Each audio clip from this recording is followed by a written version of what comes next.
안녕하세요. 자전거여행TV 플래닝스입니다. 여러분, 어떻게 자전거를 타는 것이 가장 자전거를 잘 타는 걸까요? 자전거 선수 말고요. 일반인의 경우에요. 초급 조종사 시절 선배님들로부터 자주 듣던 말이 있습니다. 어떤 조종사가 비행을 잘하는 조종사인가? 라는 질문입니다. 그 질문에 대한 답은 사고 내지 않고 끝까지 오래오래 살아남는 조종사가 비행을 잘하는 조종사다 라는 것이었습니다. 자전거 타는 것도 마찬가지일 것 같습니다. 사고 내지 않고 안전하게 노년까지 꾸준하게 자전거를 탈 수 있는 사람이 자전거를 잘 타는 진정한 라이더일 것입니다. 사고 내지 않고 안전하게 자전거를 타기 위해서는 여러 가지 지식과 기량을 갖추어야 합니다. 그 중에서 오늘은 자전거를 안전하게 타기 위해 설정한 사회 구성원 간의 최소한의 약속인 자전거 관련 법률과 규정에 관해서 알아보겠습니다. Q&A 방식으로 진행하겠습니다. 첫 번째 질문입니다. 자전거 도로가 없는 차도에서 자전거는 차도로 가야 될까요? 인도로 가야 될까요? 정답은 차도로 가야 되는 것입니다. 자전거 도로가 없는 경우 자전거는 차도로 가는 것이 원칙입니다. 자전거는 도로교통법상 차에 해당하므로 자전거 도로가 있는 곳에서는 자전거 도로로, 그렇지 않은 곳에서는 차도를 이용해서 통행해야 합니다. 첫 번째 질문에서 가장 핵심 포인트는 자전거는 차라는 것입니다. 두 번째 질문입니다.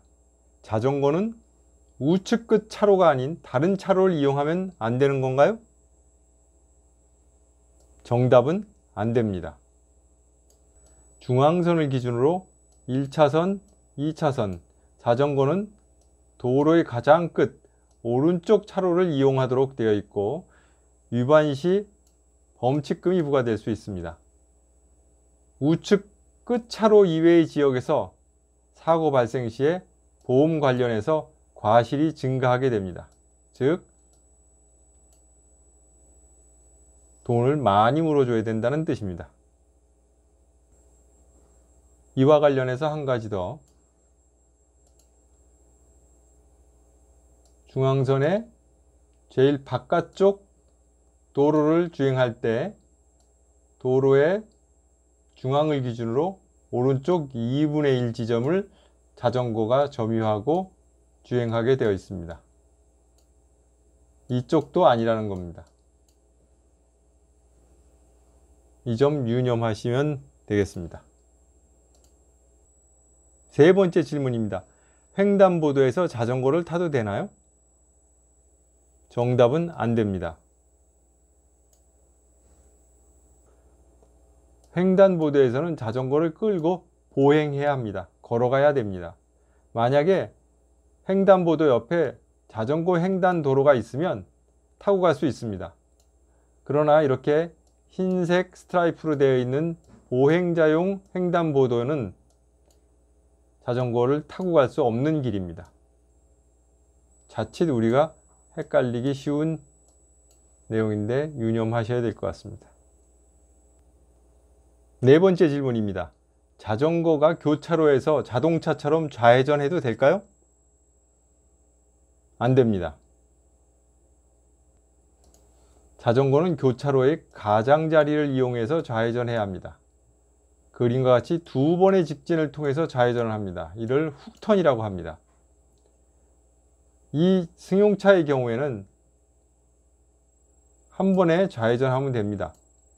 그러나 자전거는 도로의 최우측에서 붙어서 직진 신호를 받아서 대기 장소까지 가서 대기하다 여기 신호등이 파란불이 들어왔을 때 건너가야 됩니다. 자전거가 자동차 등과 동일한 방법으로 좌회전을 하면 법규 위반으로 범칙금이 부과될 수 있습니다. 훅턴 꼭 유념하셔야 됩니다. 다섯 번째 질문입니다. 자전거 2대가 나란히 주행하는 병렬 주행이 불법일까요? 자전거 도로나 차도에서 자전거가 자전거를 추월하는 것은 가능한가요? 병렬 주행은 불법이고 추월은 가능합니다.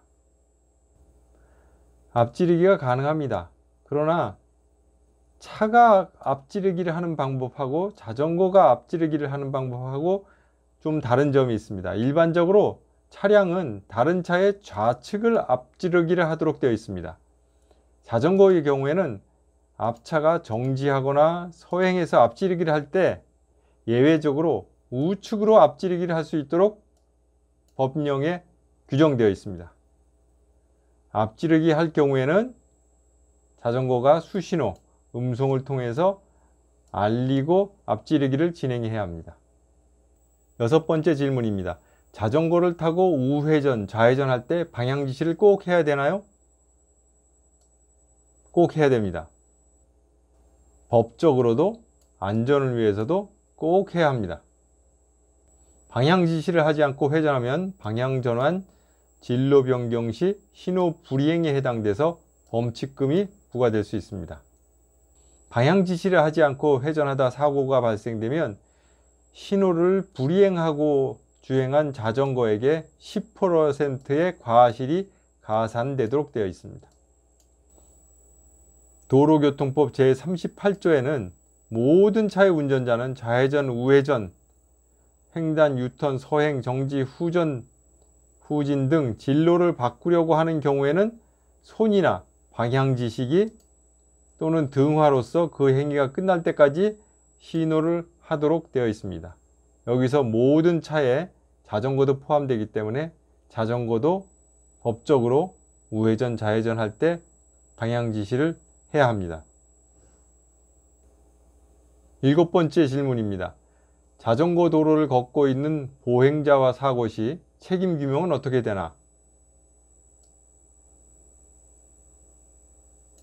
자전거 도로를 열심히 달리고 있는데 산책 나온 사람들이 자전거 도로에 많으면 짜증이 나죠. 그렇지만 사고가 발생되면 자전거 운전자가 가해자가 되는 것입니다.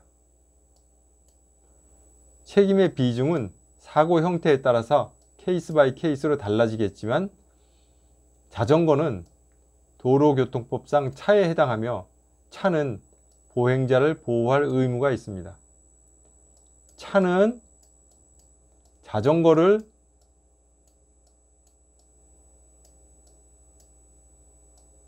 보호해야 하고 자전거는 사람을 보호해야 합니다.